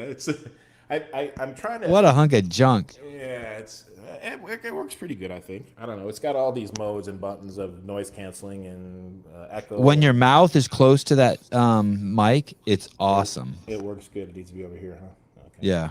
It's probably better than the iPhone mic. I bought this for the computer, this Rode thing. Oh, that's nice. Yeah. Yeah, it works a little better. John, you were always very frugal, but you were also always very generous. It was a weird combination. Most frugal people aren't as generous as you. Are you still frugal and generous? Yes, I'm an introvert minimalist. That's what my friends classify me as. What friends? What are you talking about? Yeah. Bob? Who's your friend? No, yeah, I don't have any very long-lasting friends. It's just short friends, and then they And they all come with the same. They all vote introvert, minimalist. I'm out of here. minimalist. Yep. How's Bob? But I think I drive them away. Bob, I don't. I talk to Bob maybe once every couple, 3 weeks, month or so. He's doing well. I think he's still enjoying Utah. I mean, he's doing a little bit with the YouTube. I don't know if you've watched any of his stuff. He's doing instructional stuff, which he's better at coaching than I ever was. I'm just not the people person he was in talking and coaching like that. He must he must have hated it that you moved. I think he got by okay. He's got a big group. Utah's a big arm wrestling group now. I think he's had practices at 30, 40 people, showing up at practices. So Yeah, he really I think liked he's you fine. though. And He really likes you though. I think he spends almost 5-6 months out of the year now during the wintertime down in scenic Arizona. So he gets the hell out of the Salt Lake area during the wintertime. Life's good. Yeah. Yeah, he's got a bunch of property and a bunch of different little homes down there. So And what happened to Kevin? Is Kevin still around? He's still around. He's had some medical issues. He ended up, as I understand it, he fell on some ice and hit his head hard and had a stroke or two from that, and then complications from that. And this just happened 3 years ago. But yeah, no, he's super. He's a cowboy. He's super, super strong, super healthy in that respect. But yeah, he got into a little kind of freakish accident that's kind of set him back a little bit. But Oh fuck, that hopefully sucks. I he's wish I doing wouldn't have asked. Okay, I'm gonna reach out to him. Damn, those were man. You had good people around you. Yeah, yeah, yeah, yeah. They were such good people. So what's this next thing that you're up to? Are you going somewhere? But oh, by the way, someone asked if you're Polish. That is a Polish name, right? Brzenk? It is a Polish name. Yep, Brzenk. And are both your mom and your dad are Polish? My mom's side was German. She hated to admit that she was German, but she was German through and through, my mom. And then my dad's side's father was Polish, and his wife was Lithuanian, I think. So Is your dad first generation? no. Your people have been here forever? Yeah. Do you know when the first generation was? I think my grandpa was adopted, and I don't know. I don't know the full story, so yeah, I shouldn't comment. Yeah, you could make it up then. That's Yeah, interesting because my my dad- grandma was adopted too on my mom's side. Yeah. Shit was crazy back then, huh? Yeah, I mean it's I guess what would my grandpa be? My dad's 80, so he'd be for sure 110 years ago. Doesn't seem that long ago, but yeah, the early 1900s, I guess. Yeah, United Dude, States was if still you- young. Dude, if you were born in 1900, you lived through World War I and World War II. Yeah. I cannot believe how It's- easy we have it and how fucking hard people are making it. These fucking pussies. Yeah, it's the world has definitely changed, and just even looking back when I was in high school in the 80s, it's like holy cow, things have changed. Like I forget that we didn't have this and didn't have that cell phone and didn't have these cameras. It didn't have, I mean, these cars that we drove around in without seatbelts. How did we even survive? Oh my god, I didn't have the carbon fiber baby cart. Yeah. It's so what are you doing now? Who are you prepare? Is there some goal you're preparing for now? And is it crazy? Why can't you go back down to 209 or something?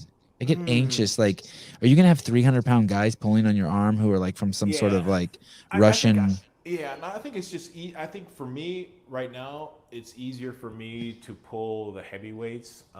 It would be more difficult for me to lose weight to get back to even 220, 209 than it would be just to say screw it and I'm just going to pull whoever. I mean, the heavyweight. I've never really had a huge problem dealing with the super big guys because my hand was always kind of unusually big and strong to deal with the size that most people would have a problem dealing with.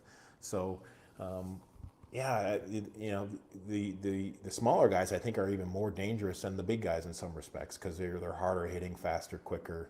Um, just yeah, and the weight loss just isn't happening for me. You'll see when you get in you stop doing the CrossFit every day and you get in your 50s and 60s that you'll get a little. Hopefully, you'll get a little gut. Just Oh, might go away. I have a couple guts. But are you gonna have to pull like some of these guys I see on the internet? No, I think I can. Like I think I. Leviathan. What's that No, giant guy's name? The Leviathan, Levon, Levon. Savili. Yeah, no, I have no desire, or I would like to just pull with him just to see if I could do anything or stop or hang on in any kind of Or just to shake his hand and position. say hi. Yeah, I did shake his hand a little and meet him in China, but we never got on the table. We never really got a chance to pull around a little bit. But no, I have no I don't want to say desire. I didn't know misconceptions of being able to compete against the likes of him or Michael Todd for that matter. But we'll see. I can pick and choose. Hopefully, I'll be able to pick and choose. How much does that guy weigh? What's the biggest guys? Are they weighing 350? There's still nobody as big as Cleve Dean was. You remember Cleve? He Yep. was, 600, 700 pounds, I think, at his peak. So no one's been as big as Cleve. I would say Levon, if I was gonna guess, maybe he's 400 pounder, height 300s. Yeah, a big dude, big, and he's strong, and he's young. I don't think he possesses the speed that Alexei did. He's not the Herschel Walker of Russia, but you know, he's still a big dude. He's hard for anybody to get a hold of, to even apply full power on. So what is this thing that you're doing? Where are you doing it? When are you doing it? And who's going to be in your bracket?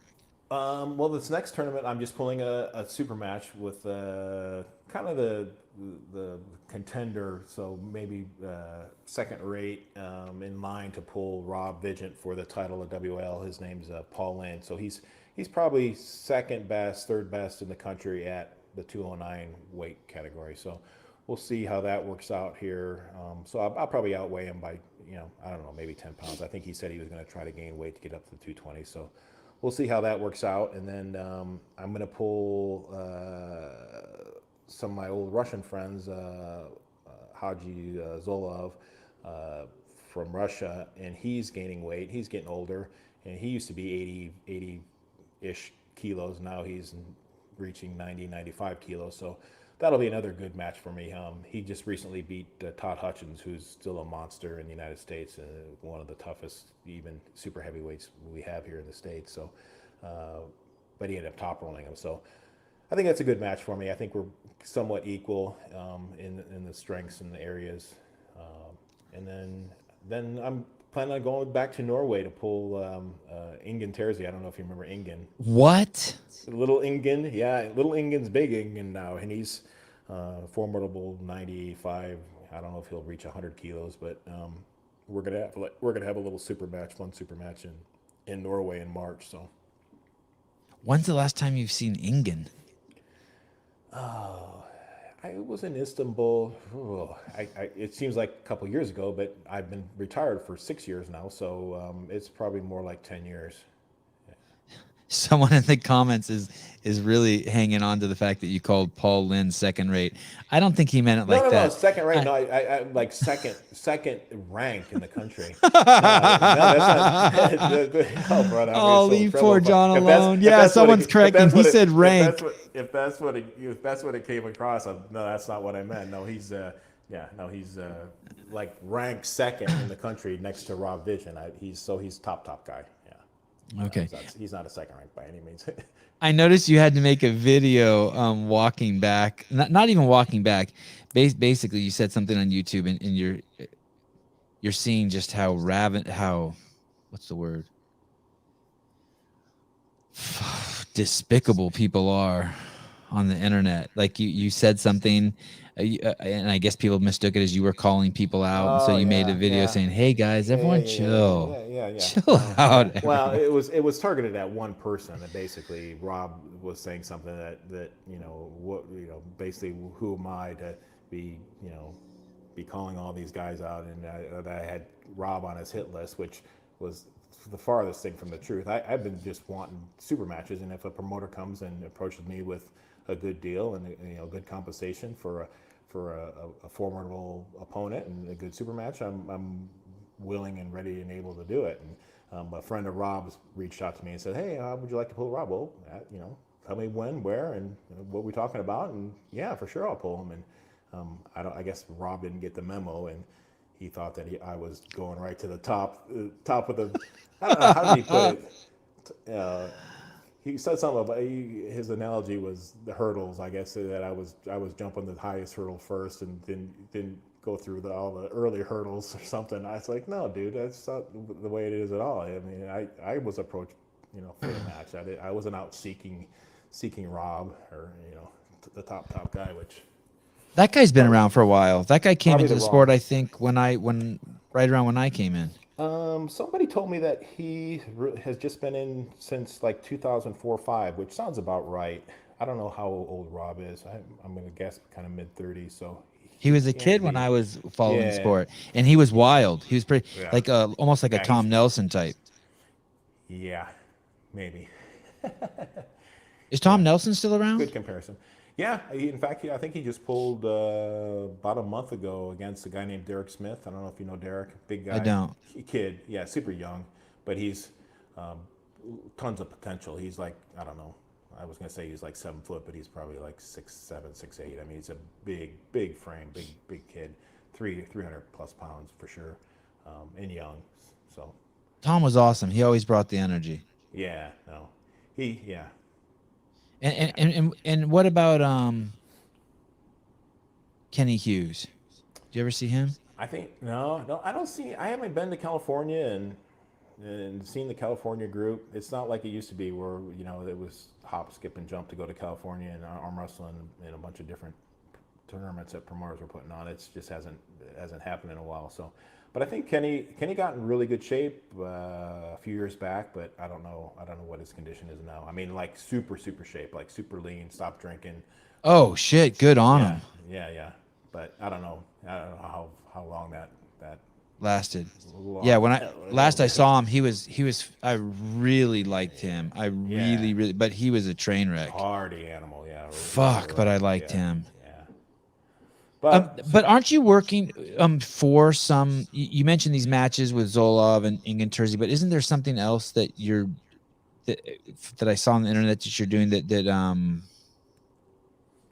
Igor's putting on, like an 8-man? Oh, that was the top 8. So I was approached by Igor in China.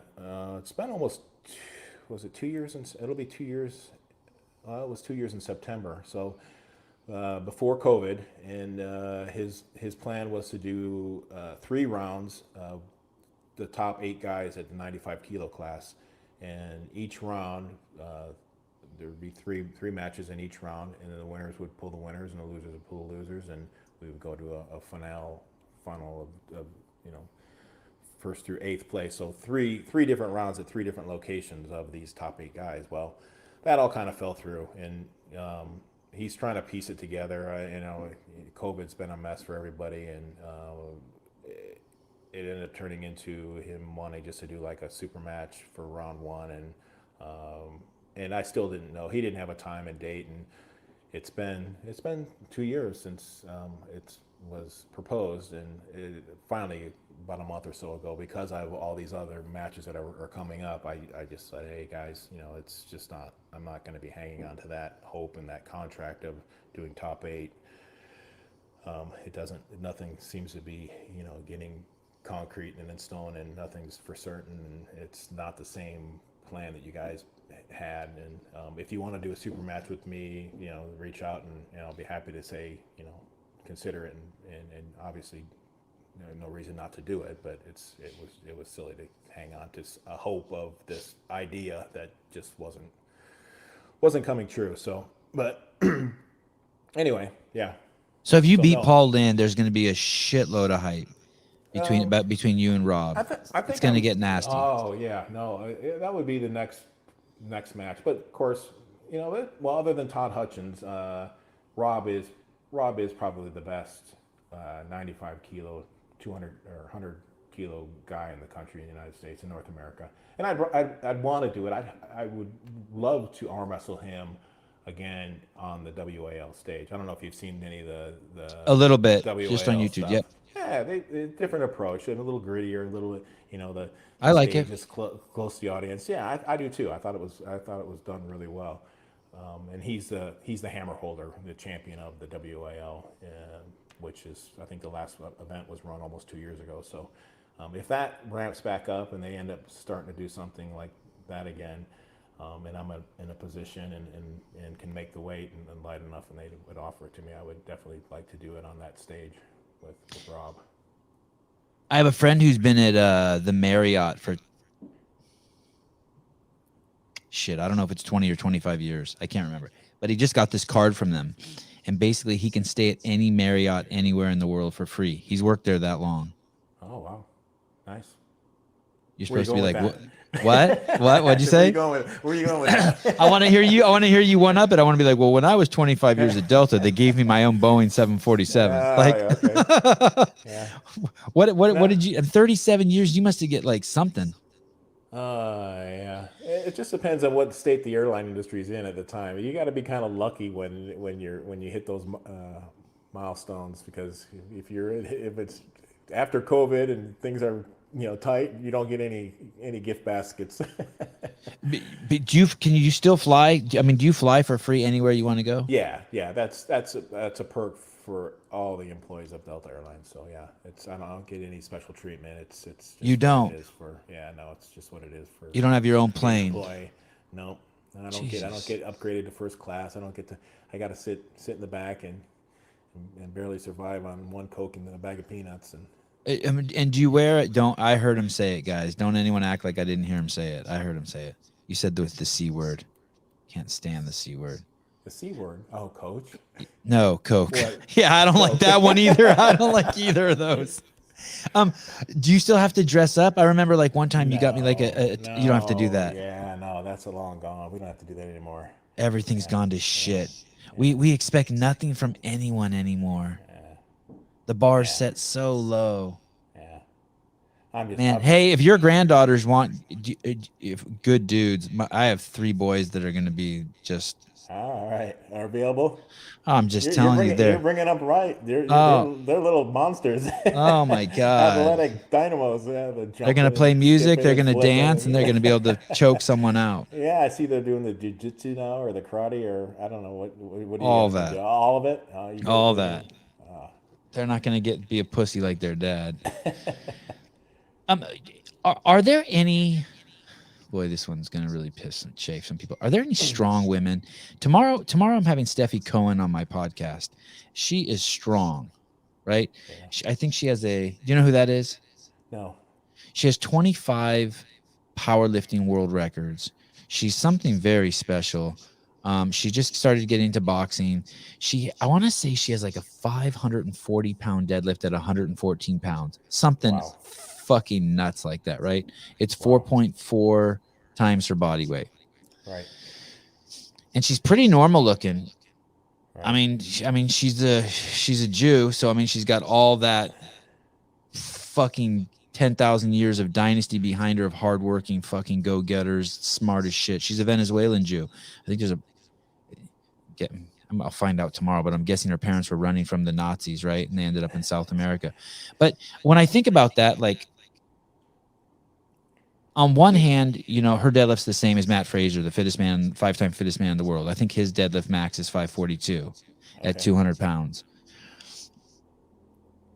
But she's not strong compared to the strongest deadlifter in the world. That guy fucking deadlifts 1,000 pounds, right?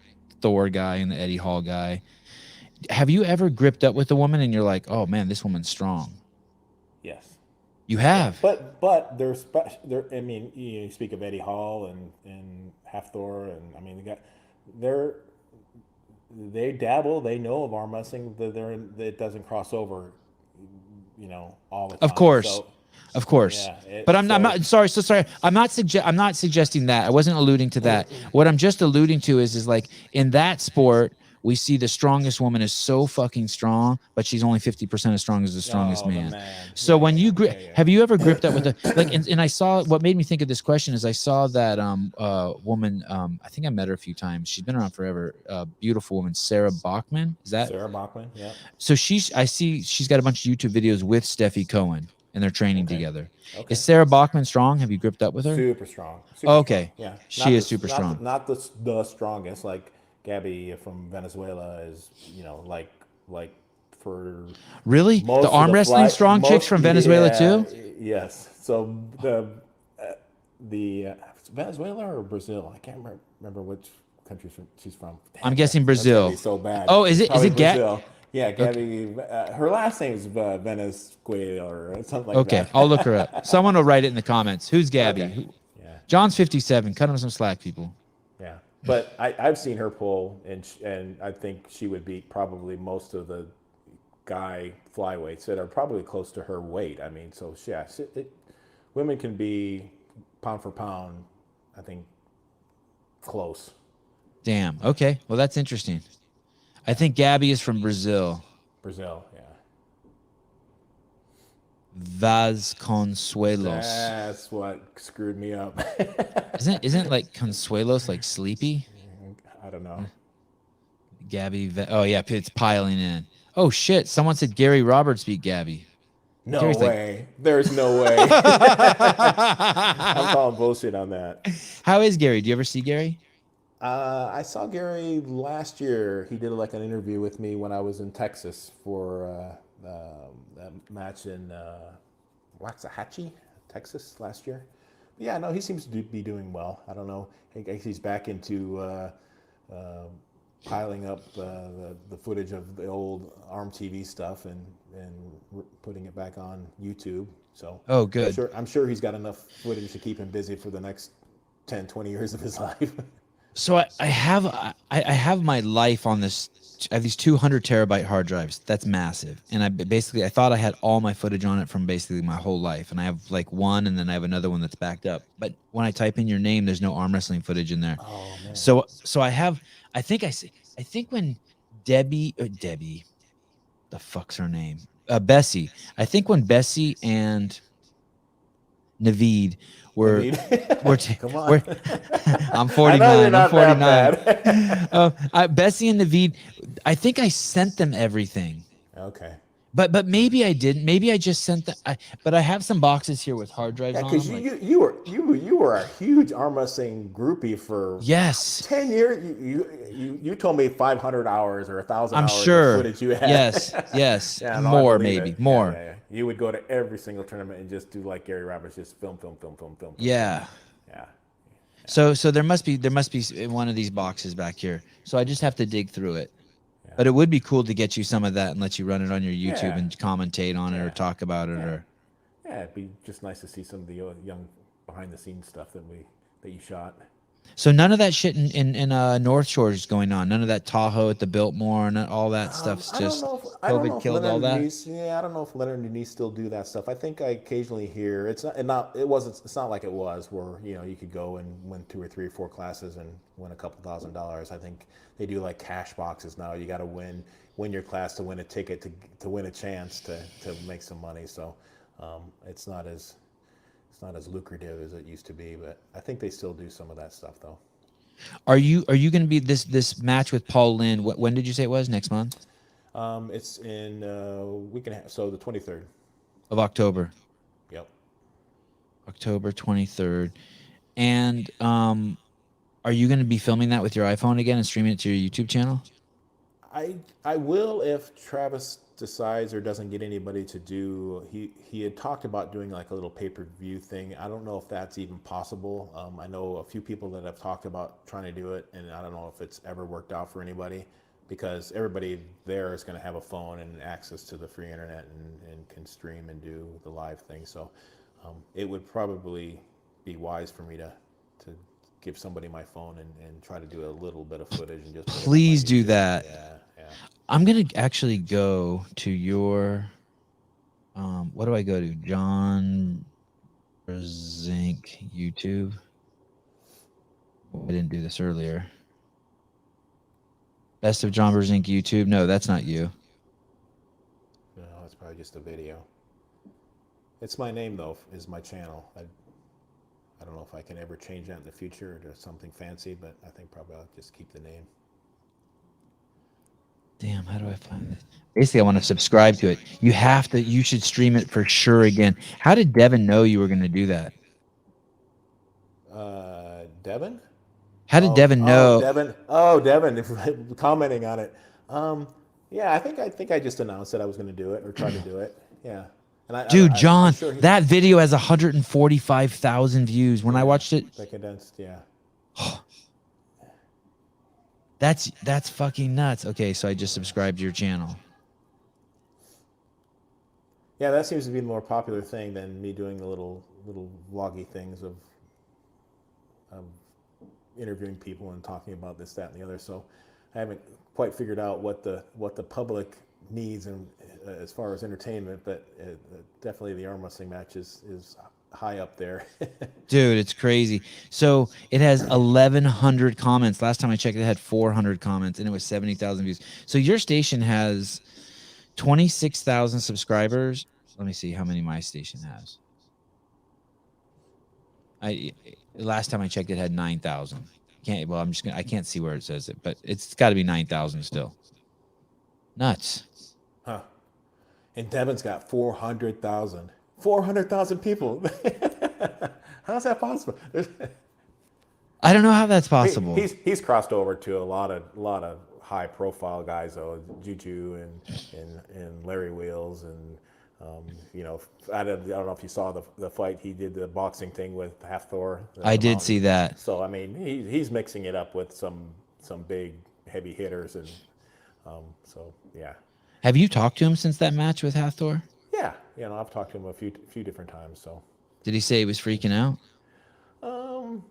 I think he knew in his heart he was going in as a big underdog, but he seemed genuinely excited about doing it. He wanted to do it, but I think he knew deep down he was going to get his ass kicked. So, but there's a few other guys that I would have chose. I mean, Devin's obviously, he's a killer, tough, brave. I mean, fearless. I'm brave, but there's a few guys that I would have probably chose to become a boxer in 5 weeks and then slow Devin. Who would you chosen? Alexi. Oh yeah. That would have been Arson. I don't know. Even Michael Todd seems to be pretty. Oh yeah, Michael Todd's crazy athletic. So, Michael Todd's I think a dangerous person. Yeah. Like if you tried to rob him in a liquor store, it'd be very bad. Very, very bad. Yeah. He's kind of that whole jumping on the arm wrestling table and all that shit. Yeah, he's got some spring. He's definitely got some spring in his step. Yeah. In Vovoda, I think he turned into a politician, didn't he? Yeah, I think so. I don't know exactly what he does because I don't understand Russian, but he seems like he's got an important position. He's shuffling some expensive papers. And I see. Where did I see? I saw a picture of Cobra somewhere really cool lately, like on a movie set or with someone with some famous people. Okay. Do you ever see possible. Him? Occasionally. I was in Moldova 3 years ago with him. He was part of a project that they were doing in that country for arm wrestling. I seen him just recently. I guess he was down in Florida working with Marvin Cohen. Oh yeah. Don't ask me about any of that. I know nothing. I don't want to know anything. I called Devin just to congratulate him on the genius of filming a TV set while you're filming live. I mean, I just cannot. It's like one of the smartest things I've ever seen done. And I'm like, where are you? He said, I'm in Florida. And I'm like, oh yeah, what are you doing there? He's all, well, I'm in a hotel room. And he starts naming off all these people, and one of them is Travis. I'm like, uh-oh. I'm like, are you there to arm wrestle? He's all, I have no fucking idea, dude. He's all, the whole thing's gone to shit. Did they ever arm wrestle? No. He didn't arm wrestle. Michael Todd was on there. He didn't arm wrestle. Travis didn't arm wrestle. He was just trying to work and help with the show. But yeah, we'll see. I guess, I mean, just a typical last minute big production thing that's been sold to somebody that knew somebody that, just it all seems really just weird to me. I don't understand it, but nobody knew about the tournament until 1 week before the tournament actually happened. And of course, big money was announced. And so it, Why didn't you go down there to get it? The top guy. For one, I was hurting, and second, I'm pretty skeptical, and so yeah. Are you sunburnt? I got burnt to a crisp the last 2 days. I was actually doing pretty well. The summer's finally over here in Arizona, and I went for a 6-hour drive in the convertible up to a mountaintop down in Tucson, Mount Lemmon. We took a drive up there, and of course, I'm a dumbass. I don't use any sunscreen, and then I spent all day yesterday on the boat. So, yeah, I'm pretty well fried. Are you still riding motorcycles? I haven't rode my motorcycle that much this summer because it's hot as hell in the summer. But I'll start riding it again here. The weather's starting to finally cool down. But yeah, no, I still have it. My 2013 Street Glide. Helmet? No helmet law here, so we don't have to wear a helmet. No helmet. I choose not to. Yeah, can't believe. I like to live. Can't believe Renee lets you do that. Dangerous. Well, she doesn't wear a helmet either, so. She rides? Well, she rides in the back. Oh, right. Yeah. I guess your kids are all grown up. Yeah. I haven't been on. Don't have to take care of anybody if things go to shit. I have a whole garage full of motorcycles. I haven't been on a motorcycle in. Like dirt bike motorcycle? Everything. Harleys, Hondas, scooters. Dude, I had a crazy collection of motorcycles. Huh. Like the GSXR 1000 RR. I had fucking Harleys and sports bikes, and sport bikes. Yeah, it was nuts. Yeah, I don't know if I don't have the whereabouts and the alertness to ride a sport bike. That would be dangerous for me at this point in my life. In fact, we saw one smashed on the side of the mountain. They were trying to run the hills going down Mount Lemmon, and didn't quite make one corner, and he was splattered on the side of the hillside. So it's. I basically rode it once. I rode it to Santa Barbara, which is 320 miles south of me, at about 70 miles an hour the whole way, and then the next morning I rode it back at. I never went under 100. Yeah. It's addicting. That thing just sticks to the road. The power, the acceleration on those damn things. Yeah. It is nuts. And I actually, I think it's the only bike I fell off of. Yeah, you fell.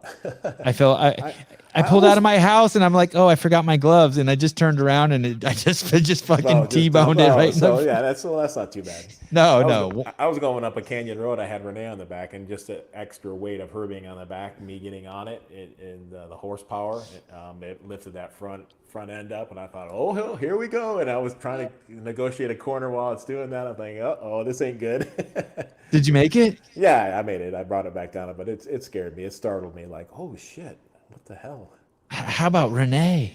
Yeah, no, she hung on. She's a trooper. She's fallen off my motorcycle a couple times where I've actually did like you say, just turn on the Harley and kind of get chug and does one of those dump. You hurriedly look around and make sure no one's seen you do it, and try to get it back upright. Have you ever been on a motorcycle trip where someone just drops the bike repeatedly? I went on this trip once, and there was a girl on the trip, and she dropped it. Like, that's what she did. She just got off and dropped her Harley. It was seriously, it was crazy. At one point, we were asking a cop for directions on this dirt road. It was a kind of gravel road. We got off on some weird spot, and we pull up next to him, and everyone like stops and gets off to talk to him. And she gets off her bike and forgets to put her kickstand down the fucking bike. Goes down. And she acts like it's nothing. All right, short legs, maybe just couldn't. Yeah, she was tiny. Yeah, well, Renee would have that same problem then. You ever been with someone like that who just drops their bike to park it? I've hung out with some people that have dropped their bike a few different times, and it's normally after a few beers, and they don't have or they're backed into a curb, and it's kind of an awkward high-low position is normally what gets them. They don't understand it's not level ground. So That's the only place I've dropped. I dropped a bike. Also, the Africa Twin. It's huge. It's a Honda. I don't know if you know what it is, sports bike, but I backed it up into a parking spot on a curb on a street. right, Fucking couldn't fell get it out of over. there.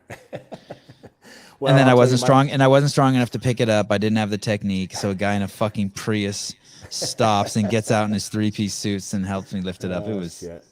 It was Yeah, bad. I had a I've never had a full erection since that day.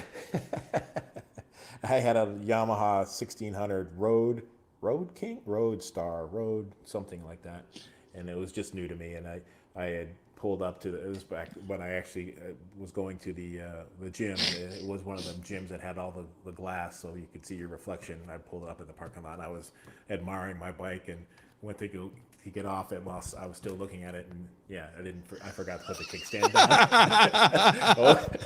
Over it went like, that's a dumbass. Someone wrote in the comments, Travis got kicked out. Did Travis get kicked out of the tournament? That's what I had heard, and I called him the next morning, and it was completely false, untrue. He had gotten into some confrontations with some guys about this, that, and the other. I won't go into detail of it, but no, I don't. He didn't get kicked out, and so.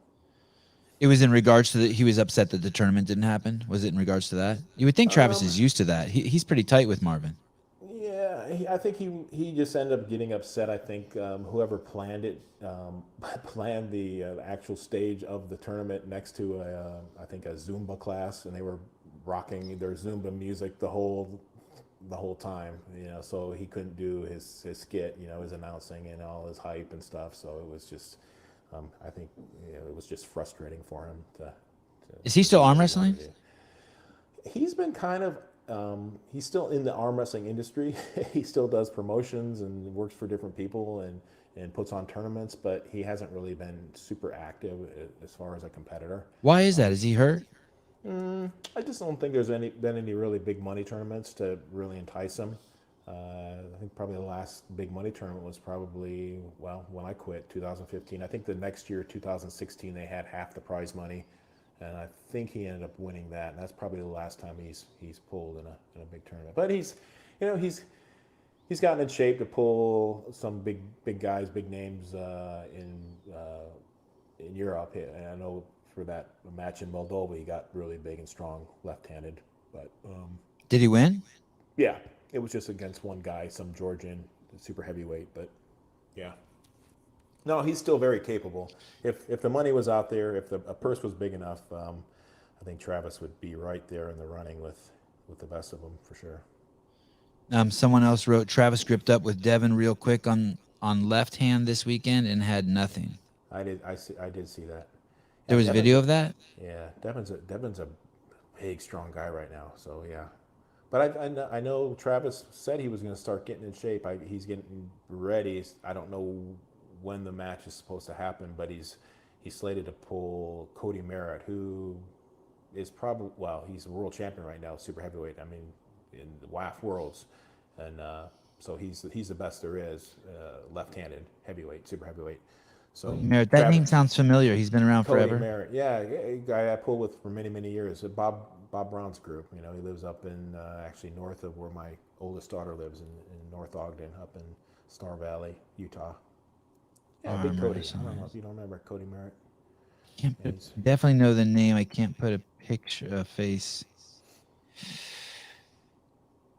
How about the guy? How about Robbie Topi? Do you remember him? Oh yeah, big guy, strong guy. I haven't seen him in probably 15 years. I mean, I used to see him at the Reno tournaments every year, but yeah, it's been a while. I think he pulled. Actually, I think Robbie Topi was the one that actually hurt Cody's left arm. They had a super match, or maybe it was his right arm. I can't remember what he hurt. It was left or right, I'm not sure. But he ended up having a match with Robbie Topi, and he ended up injuring himself. Robbie's arms are ridiculous. Yeah, no, he's gotten huge. He's a monster. I think he's a sheriff. I follow him on Instagram. I think he's been promoted to sheriff, like the head sheriff, the sheriff of his town. He seems like a cool dude. I always liked him. He was very soft-spoken. Yeah. Someone says, why doesn't John pronounce his last name in Polish? Oh, because What is your? nobody in America would put the RZ together as it's just too weird. How do you pronounce it? Brzenk. Brzenk. Brzenk. Brzenk. Brzenk. John Brzenk. I think Brzenk's good. There's no burr. That's Brzenk. Brzenk. Brzenk. Brzenk. So, Brzenk is better. Do you work tomorrow morning? I do. Still working. What time? Through Friday. I get up around 4:30. I'm out the door at a little after 5. Start at 6. Why did you agree to do this podcast so late? It's got to be 10:14. You're going to be up working in 6 hours? What time is it? No, it's early still yet. I'm on your time. It's 9:40. Arizona doesn't do daylight savings, so we become Pacific time. Oh, your mic. Yeah. Pacific time. We're Pacific time. We're the same time as you. What time are you got? 9:14. Oh, that's all it is. 9:14 here too. Still early. What time do you normally go to bed? 8:30. No, I can stay up. Sometimes I can stay up until 9. Your wife lets you. Do you want to do this again? Absolutely. It's always good talking to you. When can we do it? I would like to somehow. Let's do it after you pull this Paul Lynn guy. Okay. And when there's no fucking echo. I'm so sorry. I'll fix this problem. And then maybe we can walk. Yeah, I'm getting no echo on my side at all. So whatever you're feeling or hear is all on that side, because I don't hear it at all. Okay, good. And then I just hope it's not in the recording, because people will bitch to no end. And then maybe we can play the matches in a third screen, like something like. It's not letting me do it. We can do a format to where there's a third screen, basically. Okay. And we can just talk about the match. We can have someone pause it, and you can be like, okay, this is when my wrist got broken back, or this is when his wrist got broken back, or you'll notice here there's someone in the background yelling at me. You know, that's a guy who owes me $1,000, or you know. Yeah, no, I'm game. Let's do it. We'll do a walkthrough of it and see how it goes. Right. Sounds good. What time is it? How long do you normally do these things? You're like Iron Man. What is it? Hour and 46 minutes? What? I can't even read it without my glasses. I have to put my glasses. Yeah, hour and 45 minutes. Look at I usually only do 90 minutes because I have to pee, but today for some reason I don't have to pee. Okay, cool. My bladder's the size of a walnut. Someone told me. No, a well-hung field mouse. Are you sure it's not the prostate? Oh yeah, I had that checked. Unfortunately, it's good. I checked by 2 dudes. Yeah, I get the PSA test. They don't do the wiggle for me. My doctor's pretty cool in that respect. Like, all right, whatever. Blood test will work? Okay, good. Fuck. Just talked about this the other night, but the guy does the check on me. He's like, let's have an expert check it. I'm like, motherfucker, how about the first guy who sticks his finger in my ass be the expert? What are you? Was I trying out for a movie?